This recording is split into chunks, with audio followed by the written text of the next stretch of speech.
Mpenzi mtazamaji wa Tanganyika TV, naitwa Rashid Lusambo Brino, mbele ya kamera. Nyuma kamera niko naye hapo. Na hii hapa ni Tanganyika TV. Mpenzi mtazamaji, kutoka Baraka ufike jijini Tanga, tembea kilomita 12, na huku tuko sehemu ambako kunapatikana mashamba, yani special kwa sababu tu ya walimaji. Sehemu ni kubwa sana. Ukiangalia mkono wa kushoto huku kuna miti ya mangazi, huko kuna mipunga, kuna viazi, lenga. Ndivyo vitu ndio chakula ambacho kinapandwa sana huko kutokana na hali ya maji. Usisahau kwamba miezi iliyopita kama mwezi wa 7 hivi kuna dharura kidogo ilitokea kwa sababu ya mto Mtambala kufinya, kuharibu mimea na kadhalika, ila kwa sababu ni wapambanaji na ni watu wenye kuwa na roho ya kujituma, hawakuchoka. Ukiangalia sehemu zote sasa hivi wameeneza na wamelima kote. Hivyo nitachukua nafasi mimi kama Tanganyika TV kupiga story na mmoja akina mama ambaye tumemkuta huko shamba, alikuwa anachuma matembele, atatueleza mawili matatu. Baada ya kuachana na mama pia tutaishia hapo, tunakutana na de projet na Tito tunakwenda kumalizia na engineer, upate kuelewa matatizo na changamoto ambazo huko wanazipitia. Na kama kuna faida yoyote kuhusu kilimo pia twende tusikilize kwenye interview ili upate kusikia kile ambacho wametuandalia kupitia Tanganyika TV. Asante.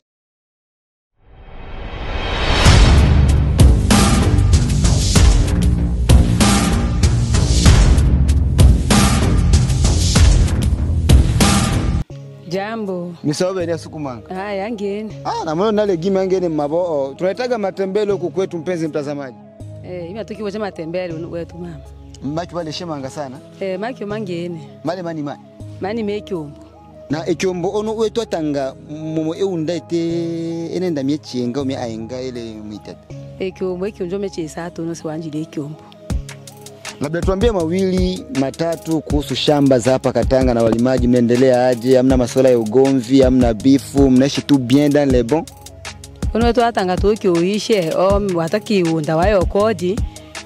Wana pateki wasibi byale wanje unda wabela bana kama ile kyubongole ngileka wabe ngele kongi wabe na rusukuri ivuna bana ba ale wabibi watakiwa bani we bango toyakana bile bo ekyo andako balokecha zaidi sana ono mpaka iole la toa hii ndosa mavuno maki zaidi sana mabuzi bechuno wetu maki biyo batona onda binu maki mabocho ingela ulo mwa osivu ibuma tomala mazao jwa maki ingela.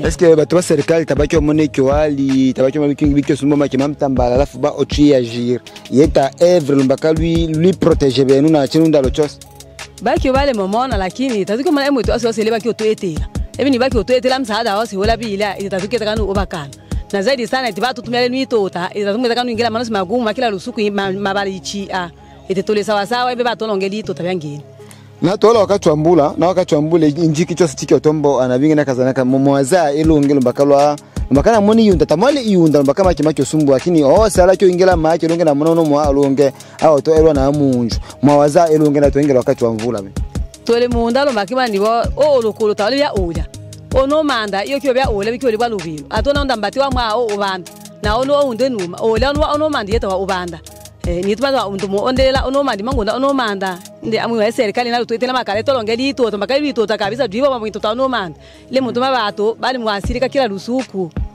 onapendekeza obalaba muchangelela obama onaba unae mbakali atile cha nuba undi mtino changamoto tikyo mwana obyano mbaka tina saidio serikali na bingelela ya moyo Usmanu maaki ile petit problème zaidi sana protéger benu na binu bito byose oni ile la olevo bamu changao ine nile zaidi sana nile ba bato atechiro ngabe fito tana watu usungule mu msada kidogo wangala be tutuma ngoji saidiana bana uipata makala mi tume ano acha no manda maana ala tuna bani tane chiona niki bochiwa ndongo furaha ibu mzee. Ndio ndugu mtangazaji, tunashukuru kuja kututembelea katika kijiji chetu cha Katanga. Na hapa kwetu kijijini Katanga tunatumia shughuli ambazo ni za mlimo na ufugaji, kiasi kwamba tunatumia haya majembe ambayo tunanunua sokoni. Tunafyeka kwa mikono, tunachukua mipanga, alafu tunapofyeka ndio tunaingilia hatua za kulima. Tunapofikia hatua ya kulima tunachukua mbegu, tunakwenda kupanda. Mnalima wenyewe aza mnalimisha watu ambao wako na mikono? Inatubidi kuna wakati mmoja ambao tunatumia watu ambao tunaita main d'œuvre. Tunawaangaje mkazi, wanatusaidia kama hali jinsi ya binadamu ni kusaidiana tu. Inakueje kuliko kutumia mashine za kawaida, hizi trakteri ambazo wanalimisha wazungu na watu wengine? Basi kutokana na uhaba wa pesa na kipato, inatubidi tu tulimisha na mikono kupitia majembe kulingana na uhaba wa hizo trakta. Tukiangalia huku chini vitu ambavyo vipo vingi sana, naona kuna ngazi, ndizi, mchele, viazi na miogo, mahindi. Kwa nini maharagi na vitu vingine ama udongo wa huku ndo chakula ambacho kinakuwa ukiweka kinapanda vizuri na afya nyekuwa nzuri tofauti na sehemu zingine? Hamna, huku kila chakula inashika kama jinsi unavyoona udongo ulivyo, mbolea ipo, kila kitu kipo. Ila tatizo tu unaona kama hivi tuko kando kando hapa, ukipiga hatua 2 3 utaona maji yanaingia. Sasa inawezekana watu wanachukulia ile mlimo ambao unaweza ukavumilia maji na kusema ya kwamba unaweza ukapambana hata na ile baridi kwa nyingi. Tunapopanda ile maragi, maji yanapokuja tu maji ya chini, maragi tu yanaoza. Na tumetembea sana kiasi kikubwa kutoka kule juu mpaka huku hatujafika kwenye ziwa Tanganyika. Sasa haya maji yanaingia vipi? Haya maji, unaona haya maji yanatokana na hao wakulima ambao walilima mipunga kwenye ukingo wa mto Mtambala. Wanapolima sasa hawaachi sehemu ya kusema kwamba wanaweza wakaacha distance. Wanapoendelea kulima wakati Mtambala anapokuja sasa, unakuta ile pori yote pale kwenye ukingo wa Mtambala hayako tena. Na mbegu za sasa, wanasema mbegu za kizungu ndo zinaleta njaa nyingi sana, na huku kwetu sasa hivi tushazoea sote kulima vitu vya projet. Orke zamani bilikuwa vitu abiko, wanasema chakula projet ndio kunaleta mapoazo vingine nini, si chakula projet unaipanda leo miezi fulani unaitosha utaacha kidogo. Sasa vile zamani ile kwa tusaidia sie kuleta njaa huko kwetu. Na wewe comme des projets na unahusika na masuala ya kilimo, unaweza ukatuconvince vipi kwa wale watazamaji, anza wale ambao wanapenda kuongeza kauli kwamba chakula cha projet kiko kinatuacha na njaa? Hilo mimi naweza nikapinga hiyo kauli, kwa sababu chakula cha projet kinatusaidia kwanza kwa kupata kipato kwa haraka. Sasa hicho chakula cha projet ni sisi wenyewe ambao tunashindwa kutumia hizo mbegu za projet kwa ajili ya kupata manufaa mengi zaidi. Na hizi mbegu za viazi, mbegu ambazo mnazipanda sasa hivi mnazitoa wapi? Mnapewa na mashirika, aidha mnatumia pesa kuzinunua? Na baada ya kupanda hizi chakula mkikivuna mnafanyaje vile? Cha kwanza ni kusema kwamba nitaweza nikarudilia kuhusu mbegu za projet. Hizi mbegu za projet sisi wenyewe inabidi kina mama na wade projet wenzangu watambue ya kwamba sisi ndo wenyewe tunapanda hayo magonjwa ndani ya mashamba zetu. Inatubidi tuwe tunaangalia kwanza hali ya symptome za magonjwa mbele ya kuchukua ile mbegu kwenda kuipanda shambani. Inafikia wakati tunachukua tu mbegu bila kuzikagua. Na ile mbegu tunapoikagua, tunaona hii mbegu tayari imeshapata magonjwa. Sasa tunapochukua ile mbegu na tunaenda kuipanda, pale vile tunachukua ile magonjwa tunaenda kuihamisha tunipanda sehemu nyingine. Na kadri tunavyoipanda sehemu nyingine, inajiongeza, inajizalisha, virusi zinakuwa mingi, na pale unakuja kuta majanga yanaingia kwamba ugonjwa unatapakaa na ile mbegu ya projet tunaichukia bila kutambua sisi wenyewe ndio tumepandikiza ule ugonjwa. Nadhani hizo shughuli zinahitaji wale ambao walipita shule na wakulima. Kuna wakulima ambao wakusomea masuala ya kilimo, hivyo pia kujua kama mmea umeandamwa na virusi fulani, aidha mmea unaweza kuwa hivi, unaweza kutengeneza hivi ili hivi, wanakuwa nakosa mbinu kwa sababu hawakupita shule. Labda sijui kwa na wewe haya masuala ya kilimo uliyasomea, aidha ni ile wanasemaga sisi watoto wanaume tunafanyaga vile ambavyo baba zetu walikuwa wanafanya. Kwa labda baba alikuwa mlimaji, ukawa na baba shambani, ndo ukapata nafasi ya kujifunza vitu kama hivi. Naona matuta, sijui utapanda lenga kama ni vitunguu kama ni nini hapa sijui. Ndiyo ndugu mtangazaji, kitu ambacho naweza nikasema, mambo ya kudadisi na kutazama hayaombi tu kwenda shule. Nafikiri mwanadamu aliumbwa na akili tofauti na mnyama. Hata wa mama zetu ambao wakwenda shule, inafika kipindi mtoto anapougua, kupitia tu zile hatua za mtoto jinsi anavyoteseka, wanatambua kwamba mtoto anaugua malaria. Na hata kwa mimea nayo unaweza kutizama hata kwenye majani, kwenye mti, jinsi unavyotoka udongoni, na unatambua ya kwamba mmea tayari umeathirika. Sasa swali ambalo umeuliza ya kwamba mimi nimebahatika kupata sehemu kidogo ya elimu, lakini si zaidi. Sio zaidi. Kwa kile ambacho unachokifahamu mimi ndio ninachokitumia kwa kusaidia jamii yetu ya Katanga. Unaweza kutusaidia vipi kwa haya maradhi ambayo mara kwa mara yanatokea, kuozesha miogo, mara wanaingia visa, vidudu vinaharibu mbolea, chakula, tunakuwa tunapata chakula kidogo nini, kitu kama hicho unaweza kusaidia watazamaji wetu nini, wale ambao wakupita shule kidogo, angalau wajue namna gani wanaweza kuwa nalinda mimea ili tu tunavuna mavuno yenye kuwa na wingi kidogo, kwa sababu ukitengeneza chakula vizuri tunaweza tarajia kupata mavuno yaliyokuwa sahihi. Ndugu mtangazaji, Ndio. Kipindi hiki ni kizuri sana kwetu sisi jamii ya Katanga. Hakika tunasirika sana vya kutosha kulingana na pato kuwa ndogo. Waone kwa sasa hivi watu wanaanza kuchukua kwenda kununua mahindi yenye kutoka Tanzania, na wakati sisi tuna udongo mzuri. Sasa yatubidi jamii ya Katanga na vitongojini mote wajue ya kwamba sisi tuna udongo mzuri. Ndiyo. Na tuna mafundisho ambao walimu zetu wametufundisha. Ndiyo. Na yale si kila mtu ambaye alibahatika kwenda shuleni. Ila tunaamini ya kwamba mitaani kuna wale ambao walibahatika elimu fulani. Na kuna hatua fulani ambazo zinaweza zikachukuliwa, hata wenyewe wanakuja kuulizia jinsi gani wanaweza wakapanda zile mbegu na kuzitunza. Na cha msingi wakati tunapolima shamba letu, tusiwe tayari tu kwenda tunachukua mbegu tu shambani, kwa sababu naona pale kuna shamba ya miogo, kuna shamba ya viazi, bila kwanza kuenda kufanya uchunguzi wa ile mbegu ambayo utapanda.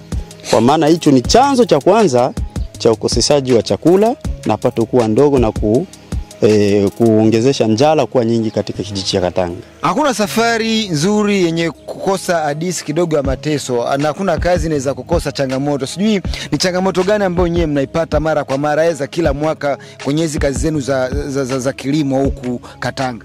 Sisi changamoto tunazipata ni kusema kwamba cha kwanza ni haya maji kama jinsi wanavyoyaona. Tunasunana kama ukiangalia kama zile tuta kule mwanzoni, nafikiri unaona kama vile mambo si mazuri pale. Changamoto ya kwanza ni haya maji. Mtu wa Mtambala anapojaa kabisa na mwaya sehemu zote zinajaa maji, pale vile watu wanasirika na mimea inasirika. Na cha pili hayo magonjwa yanapotujia hivyo, kwa sababu mimi nitaweza kuwa na ule ujuzi wa kutambua huu mmea tayari umeshaugua, lakini mwenzangu pale jirani hatatambua ile hatua kama huu mmea tayari umeshaugua. Sasa anapopanda vile, wenda yeye atapanda shamba yenyewe ananipita mimi. Wenda yeye ako na pato analima karibia hekta 3. Na wenda ile hekta 3 angilima kwa makini na anafanya uchunguzi kama ipasavyo, wenda jamii yote ya Katanga na vitongojini wangekuja kununua biashara, na sisi sote wakaji tungenufaika kwa ile shamba lake. Asante sana. Tanganyika TV ni TV ambayo inafuatwa na watu wengi dunia nzima. Labda kuna watu ambao wanakutazama ambao wako mbali, wanaweza kusema la tutafute de projet fulani na sisi labda atutafutie shamba ya kupanga kama hektari 10 hivi ngapi na ngapi, na sisi tuangalie kama tunaweza tukawekeza katika hali ya kilimo. Sijui shamba huko wanakodisha shamba moja ngapi, wanalimisha hektari moja ngapi, na tukiangalia nirudie nyuma kama ni mwezi wa 7 hapa ndo Mtambala alivuruga sana hapa, maji akaingiza chakula zikaharibika, na mliinvest pesa nyingi. Yaani mliomba mkufaidika, zile pesa mlizirudisha vipi, na wakati mliomba mlifanya nini, au serikali iliwasaidia nini kuhusu hali fulani iliyojitokeza tu kuhusu Mtambala kuharibisha mimea na kadhalika? Ya kwamba ni kusema ya kwamba Mtambala alipoingia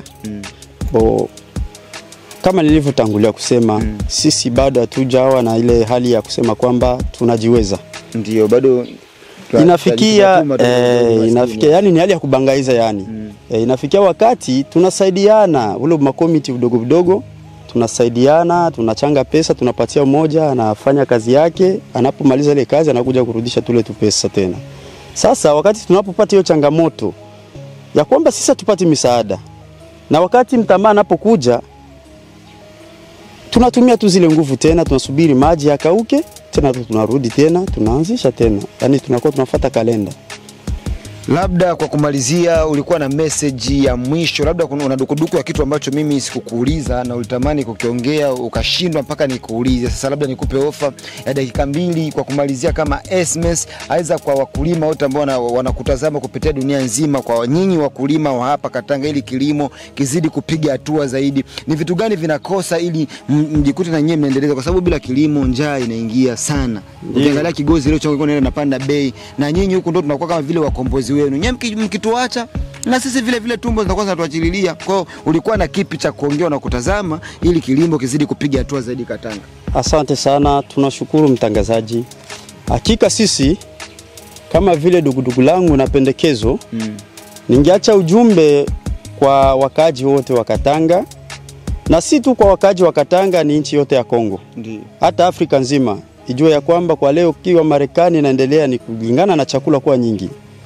Na watu watambue ya kwamba katika kilimo ndio mwanzo wa maisha.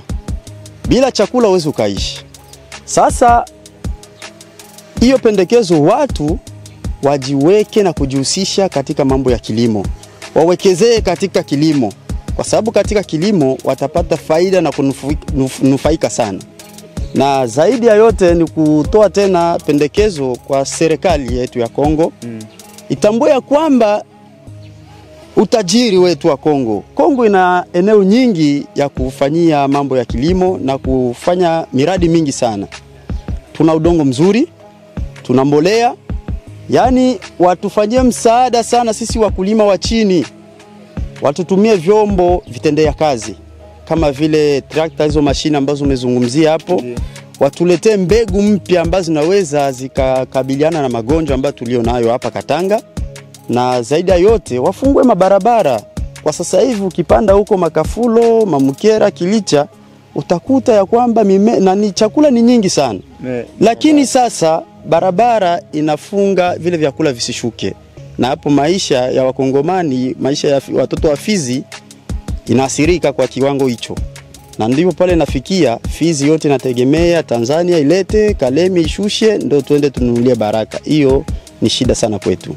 Asante sana. Baada ya kuachana na de projet Kanda bin Omar Crispin, ndiye de projet ambaye anasimamia kilimo hapa Katanga. Kwa hiyo yote mambo haya ni akili yake na watu wengine. Ndio kama nimekuambia kidole kimoja akivunji chawa. Tuna mtu mwingine pia atakwenda kujitambulisha kwa majina. Naye anaitwa nani na kwa nini tumemkuta huku shambani leo? Kwa majina anaitwa Mathias Elongo Kichemba. Niko nafuatilia sana mambo ya kilimo. Ndiyo sina mfanyakazi wa serikali, lakini napenda sana kilimo. Na kwa nini ulijikita sana kwenye masuala ya kilimo na kazi ziko nyingi za kufanya, kuchuruza samaki nini? Kwa sababu kuchuruza samaki ndio business inalipa pesa fasta kuliko kilimo. Utalima, unafanya miaka upate pesa. Kwa nini kilimo? Mtangazaji, hakuna business inapita kilimo kumakuta. Mtu mmoja sibadanganya ase kunaweza kwa activity ya hizo business inapita kilimo. Na kilimo si kuipenda juu nafika hapa Katanga ndo naanza penda kuitazama. Ina maana tulianza kilimo tangu kuzaliwa, tulikomalia amo tukaisomea.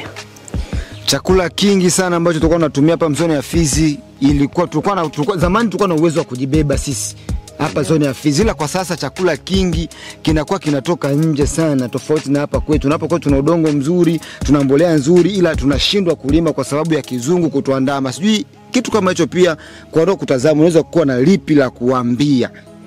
La kusema ni kwamba zamani tukiangalia nombre ya binadamu wananchi wa Kongo walikuwa chache kulikoni leo. Na pia zamani ukikuta mingini mingi ya Wabembe tukomea Wakongomani ilikuwa watu wachache. Kwa sasa watu wamejaa. Na surtout maaglomeration saa hizi za maville, batu balikuja sana kutoka bilimani kukimbia mavita wakakuja huku. Na kila anaikuja anakuja na tumbo. Iwapo huku dongo ni chache, fazi ya kupanda ni chache, lakini kunawezekana batu balikuja mingi. Na ili iniingiza surpeuplement mu milieu, chakula inakuwa ndogo. Ndo naweza ongea hicho. Na Katanga pia.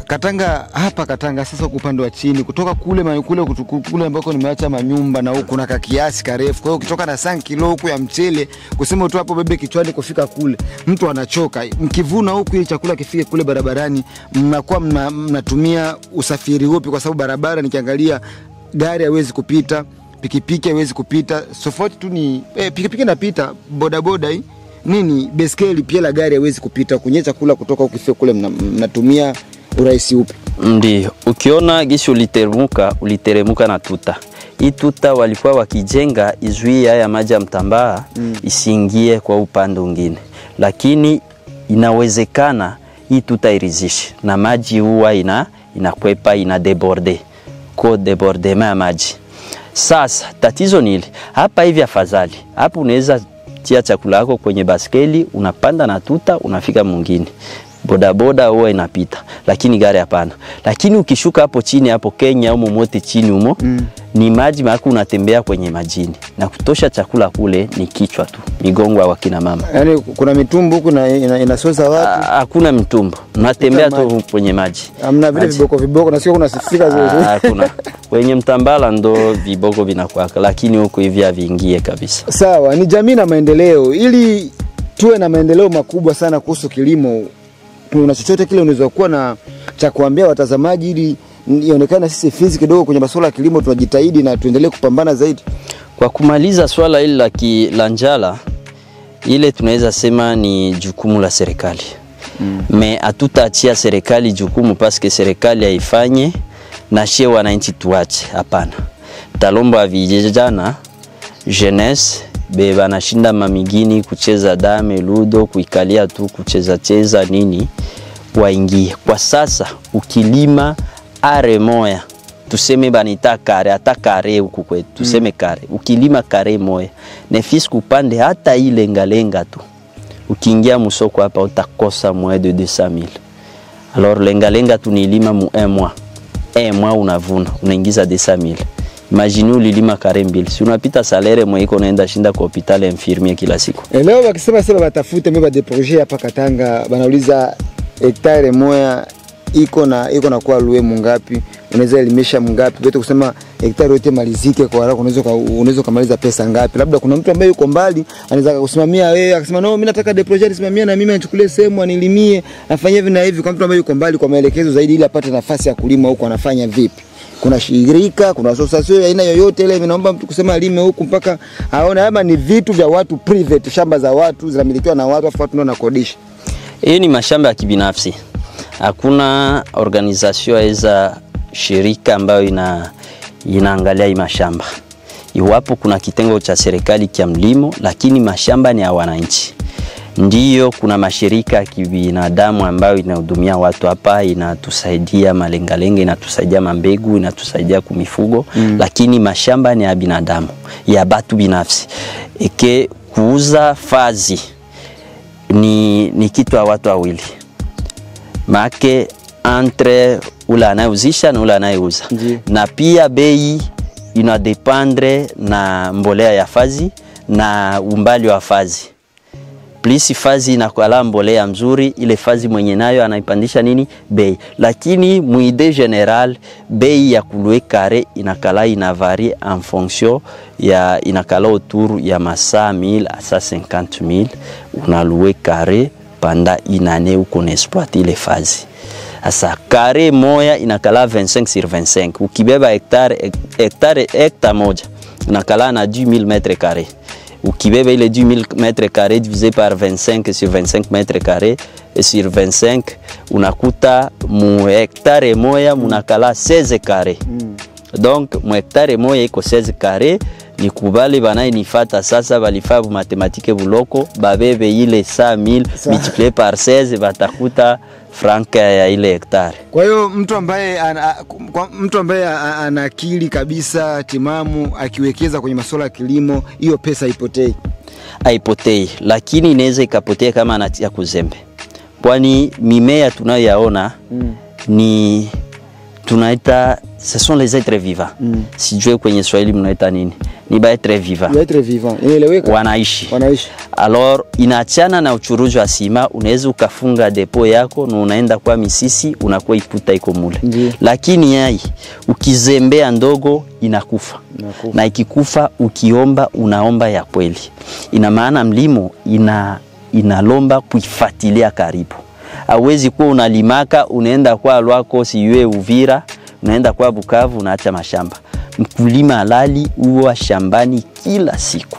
Jukua shambani ndio utayua akamea kanagonjwa au kunaingia hivi. Inaweza intervenir mayani inaanza ingia neza na utaona progressivement vitu biko naenda bio byenyewe tu na utasikia raha. Sisi mimea ya miezi michache hiyo tu uko na changa association de culture, unapiga haka, na maana huku uko navuna lengalenga, huku bitole biko napanda, hii tunaita nyanya ndo bitole.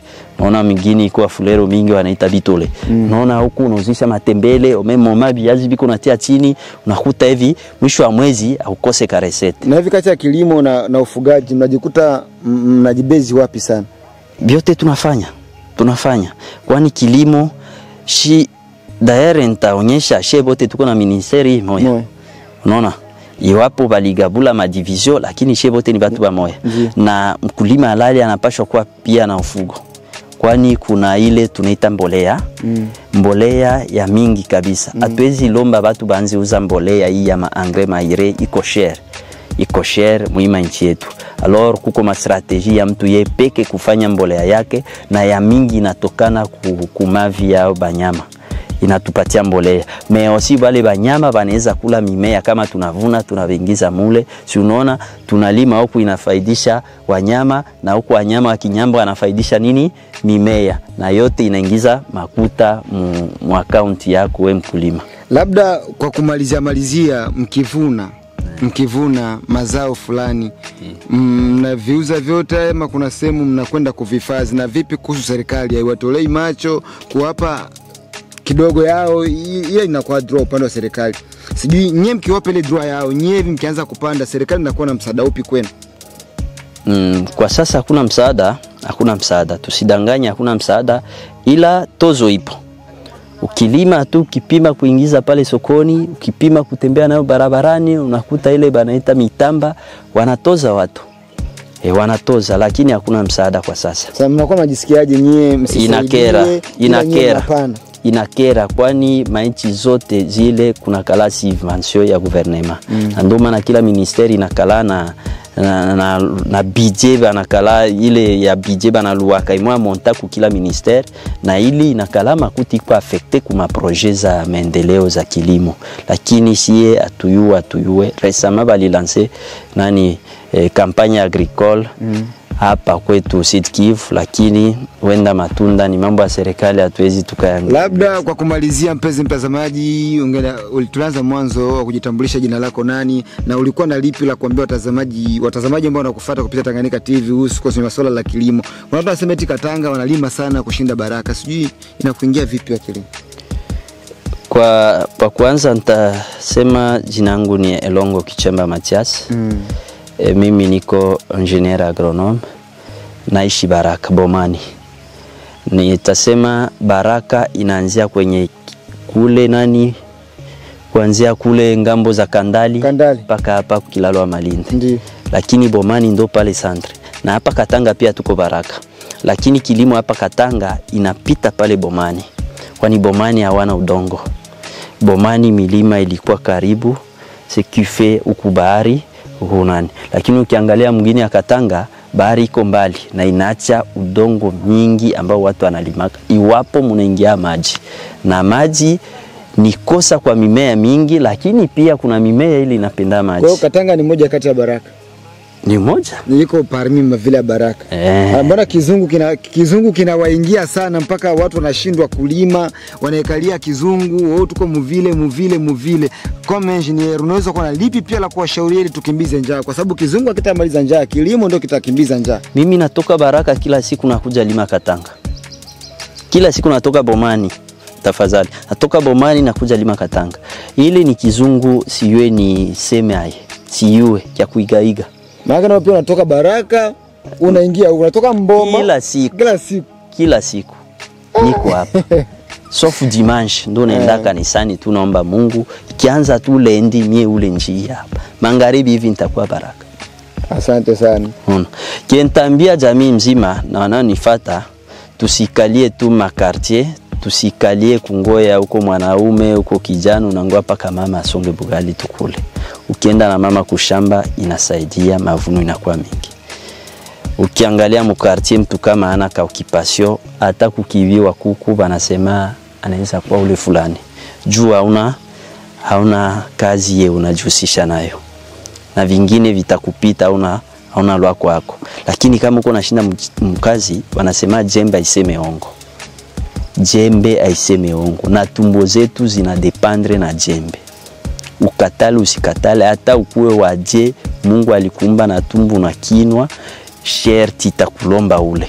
Na ndio maana tujitume sote kwa moja, na serikali pia ikamate majukumu yake ili jamii mzima isilie njaa. Asante sana. Baada ya kusumbuliwa na vita miaka mingi, mpenzi mtazamaji, watu walijua kwamba tarafani Fizi watu watakufa na njaa. Kuna udongo labda uliasiriwa kwa sababu ya makombora mazito, ila sasa hivi ni tofauti na zamani. Naweza nikasema kwamba sasa hivi kilimo kipo, watu wanalima, na ukiangalia projet ziko nyingi sana. Hivyo tumekutana na engineer, tumeongea naye, tumepata nafasi pia kupiga story na de projet. Wamezungumzia mengi kuhusu changamoto na mafaa kuhusu kilimo. Mimi ni Rashid Lusambo Brino, na nifuata kupitia Tanganyika TV. Nyuma ya kamera niko naye Abubakar. Kwa mengi na zaidi, usikose kutufollow platform zote zetu tunapatikana, andika Tanganyika TV pale utatupata. Asante. Habari za muda huu mpendwa mtazamaji wa Tanganyika TV. Kwa jina naitwa Suzana Mbokile, natokea kitengo cha biashara na manunuzi hapa Tanganyika TV. Nipende kuchukua fursa hii kukukaribisha hewe mfanyabiashara kutangaza biashara yako pamoja nasi. Maana katika ulimwengu huu wa sasa, media kama Tanganyika TV ndio mahara pekee ambapo unaweza kukuza na kuendeleza biashara yako. Haijalishi ni biashara ipi unayofanya, ina mtaji mkubwa au mdogo. Tanganyika TV inaweza kukuweka karibu na wateja wako na kukuza manunuzi ya bidhaa zako unazouza. Hebu fikiria, hata vikundi vya maendeleo tunawezaje kuendelea bila kujitangaza? Karibu utangaze nasi, hewe mfanyabiashara, mjasiriamali, mwanamuziki, wanasiasa na wengine wote. Karibuni sana sana sana. Unaweza kuwasiliana nasi kupitia namba zetu za ofisi zilizopo hapo chini. Hata kama una matangazo, Tanganyika TV tunaweza kukutengenezea, kwa sababu tuna wafanyakazi na madirector wabobezi waliobobea katika shughuli za video production na graphic design. Tanganyika TV, kwa pamoja tukupashe.